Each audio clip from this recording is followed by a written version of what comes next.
sobre esta regulación por parte del régimen de Maduro. Vamos a dialogar con Freddy Guevara, ex diputado venezolano, a quien doy la bienvenida en esta tarde. Freddy, ¿cómo estás? Buenas tardes. Te saluda César García, siempre es un gusto. Un saludo, muchas gracias a ustedes por la invitación. Bueno, ¿cuáles son las motivaciones que piensas llevan a Maduro a finalmente decir no voy para la CELAC? Mira, yo creo que efectivamente estaba muy claro de que la diáspora venezolana, pero sobre todo también las fuerzas democráticas de Argentina, iban a rechazar su presencia. Y yo creo que también, además de eso, habían algunos países que no estaban cómodos con su permanencia. Nicolás Maduro es una persona que está acusada de crímenes de lesa humanidad.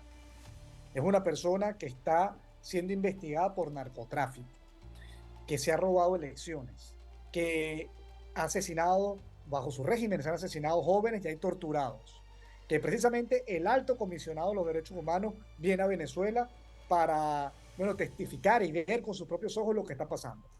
Así que yo creo que fue una mezcla de la presión de la sociedad democrática argentina y la diáspora venezolana, el exilio venezolano, como muchos países que no estaban dispuestos a querer tomarse una foto y prefirieron entonces tomar esa salida. También hay un dato muy importante que se reveló en las últimas horas y fue esta denuncia del Departamento de Estado de los Estados Unidos asegurando que se emitía una orden de arresto en contra de Maduro, incluso una recompensa importante por liderar una organización narcocriminal. Al respecto, ¿qué se conoce? La recompensa tiene mucho tiempo, ¿no? Y también el tema de la decisión judicial.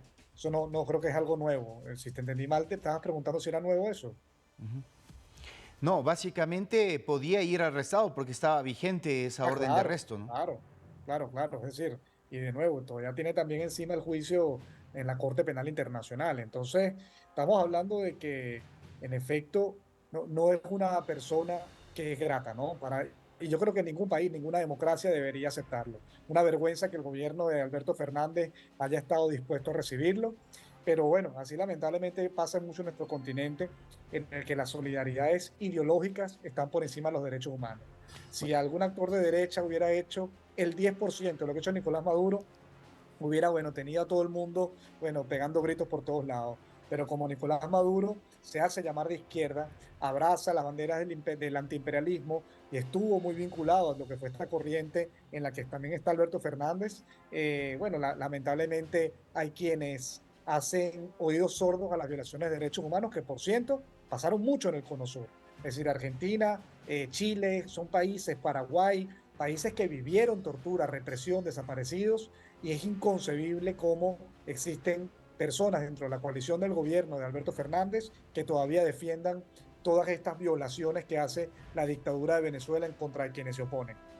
Bueno, Freddy, además del gobierno argentino, dentro del panorama, si analizamos lo que está aconteciendo en América Latina y el giro ideológico que tuvo, sobre todo en estos dos últimos años, hay una agenda por parte de todos los presidentes de corte de izquierda para poder reivindicar en el escenario político a Maduro. Lo ha estado haciendo Petro, de hecho, por la situación geopolítica de la guerra también, Europa y muchos países han comenzado nuevamente a dialogar con Maduro.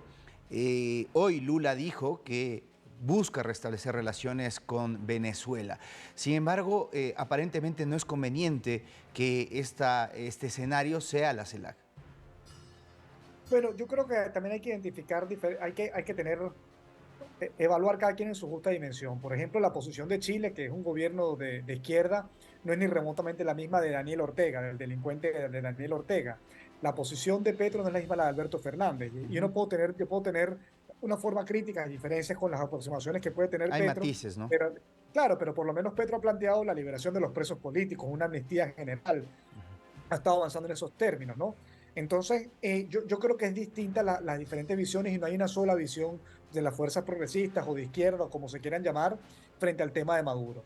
E igual en España, ¿no? Tú tienes, en España no, perdón, en Europa, tú tienes personas tal vez dentro de España que tienen una visión que para nosotros es dañina sobre lo que está pasando en Venezuela, pero tienes otros países y otras fuerzas y otros diputados en el Europarlamento que pueden tener una visión más acercada a lo que es la estrategia. Entonces, yo creo que sí, en efecto, hay una situación y es un peligro real que tenemos los demócratas del mundo, de que la tendencia a normalizar las relaciones con Maduro se profundice, y eso es algo que nosotros vamos a denunciar desde todos los espacios y vamos a hacer frente, y esperamos que, bueno, espacios como este que sirven a informar a Latinoamérica de lo que está ocurriendo, que se entienda las graves consecuencias de permitir que se instale una nueva Cuba en el resto de la región, porque si la región permite entonces que cualquier persona con poder de las armas pueda mantenerse a fuego en el poder, lamentablemente estaremos dando un precedente muy grave y ya hoy tenemos tres en la región: Cuba, Nicaragua y Venezuela. Y ese virus del autoritarismo, de la dictadura, se extiende y no para si no se le pone un freno desde la comunidad internacional. ¿Cuál es la repercusión que tendrá la ausencia de Maduro en el marco del desarrollo de la CELAC? Ninguna. Es que ¿qué puede aportar Maduro hoy a la CELAC? Es decir, nosotros ni tenemos cómo abastecer el petróleo en Venezuela hoy. Todavía en Venezuela, que es un país petrolero, que tiene la principal reserva de petróleo del mundo y la tercera en gas, no tiene cómo abastecer a sus ciudadanos de gasolina ni de gas. Entonces, ¿qué puede aportar nuestro país, nuestro pobre país hoy, mientras Maduro esté en el poder? Venezuela tiene muchísimo que aportar al mundo, a la región, pero no mientras haya una dictadura, porque mientras haya una dictadura seguirá la crisis económica y social, porque a diferencia de otras crisis, en Venezuela, el origen de nuestra crisis no fue por la caída del petróleo, no fue por las sanciones, no fue porque hubo un virus o una tormenta, no, todos los indicadores. Aquí empezó la escasez de papel toalé en Venezuela, del papel sanitario, antes de que comenzaran las sanciones. Entonces, eso es una situación que mucha gente ha querido tergiversar y por eso nosotros estamos absolutamente convencidos de que el potencial que tiene Venezuela para desarrollar y aportar políticamente, económicamente y socialmente y con todas las demás esferas en la región, solo podrá ser desatado cuando vuelva la democracia en Venezuela y así también parará el inmenso flujo migratorio que tiene más de 7 millones de venezolanos en el mundo y que está afectando las economías de la región. Dentro de los insumos del discurso de Lula, también él mencionó la posibilidad de convertirse en un mediador para continuar con este proceso en el cual se busca respetar la democracia en Venezuela, o al menos conseguir esa amplia participación de las distintas líneas ideológicas. ¿Cómo evalúas tú ese discurso de Lula el día de hoy? Mira, ojalá fuera cierto, pero yo lamentablemente necesito, como venezolano, y creo que hablo en nombre de muchos venezolanos, más acciones que palabras, porque lamentablemente el rol de Lula antes, cuando estuvo en el poder, que fue absolutamente complaciente con las políticas de Hugo Chávez, que fueron las que generaron esta situación, y que también cuando él estuvo en el poder fue de alguna forma complaciente con el robo que hizo Nicolás Maduro a la elección del 2013. Ahora esperamos que producto de las fuerzas políticas y ojalá también de un cambio en la conciencia, el presidente Lula ayude realmente a que Venezuela entre a la democracia. Ujú. También piensas que la participación del canciller venezolano que va a reemplazar al presidente Maduro, de alguna forma lo que buscará es tender puentes para poder preparar esa reunión que dijo ya Lula debe ser lo más pronto posible y restablecer sin duda una relación bilateral que a quien beneficia es justamente a los venezolanos. El no tener una embajada en Brasil ha ido justamente en retroceso de los derechos y de las necesidades que tiene el pueblo venezolano. Bueno, depende, a ver, de qué evaluemos como un tema de derechos y necesidades, porque, por ejemplo, evaluemos cuando pasó lo de Colombia, quien rompió la relación y quien cerró el puente fue Nicolás Maduro, e igual con Brasil. Entonces, a veces se quiere tergiversar la historia como si fuesen los demócratas los que cerraron derechos, como si las sanciones son porque a algún país se le ocurrió sancionar y no porque el dictador violó derechos humanos o usó instituciones del Estado para generar lavado y narcotráfico. Entonces, se quiere a veces hacer la revictimización de esto, ¿no? Como si entonces la culpa no es del dictador, sino de los que lo enfrentan, tanto en el plano nacional como en el plano internacional. Entonces, cualquier restablecimiento de relaciones, cualquier proceso de normalización con Venezuela, tiene que venir acompañado de avances y concesiones democráticas que haga el dictador. Si no, es hacerle un favor.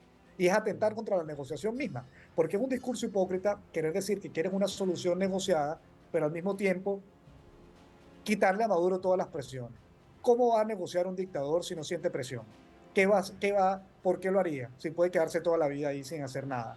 Simplemente con cartas diplomáticas y simplemente con alguien diciéndole que se está portando mal. En efecto, el mundo tiene que usar las diferentes herramientas, así como los venezolanos dentro del país que están luchando y los venezolanos que están en la diáspora que están luchando para poder generar la presión y también, por supuesto, los incentivos, pero sin presión no habrá negociación ni vuelta a la democracia.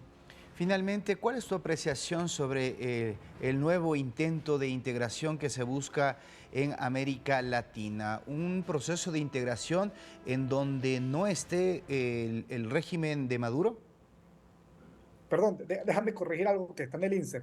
Yo no estoy diciendo que no se puede negociar con un dictador. Yo soy miembro de la Comisión de Negociación de la Oposición. Lo que estoy diciendo es que no se puede negociar una transición a la democracia si todos los países empiezan a normalizar con Maduro y no le exigen que haya cambio de condiciones democráticas. Y creo que eso es un tema muy importante para tener claridad, porque es que en Venezuela, las fuerzas democráticas, claro que queremos una solución negociada. Eso es lo que quiere todo el planeta Tierra. De nuevo, yo soy miembro del equipo negociador. Lo que no existe y lo que nunca va a pasar es que solamente con palabras bonitas y con diplomacia, una persona que ha estado dispuesta a asesinar y torturar centenares de venezolanos vaya a estar dispuesto a simplemente volver a las elecciones. ¿Por qué? Eso solo va a ocurrir si existe presión e incentivos. Y si los países siguen permitiendo que Maduro se sienta cómodo otra vez en el espacio internacional y sea reconocido como si aquí nada hubiera pasado, como si no hubieran elecciones robadas, como si no hubiese la mayor desigualdad de toda la historia del continente, como si no hubiese presos políticos asesinados, torturados, desaparecidos. Si eso si eso se olvida, estaremos condenando a todo un pueblo a vivir en dictadura para siempre, pero también a una región a seguir siendo víctima y receptora de una oleada de inmigración gigantesca que ningún país puede soportar.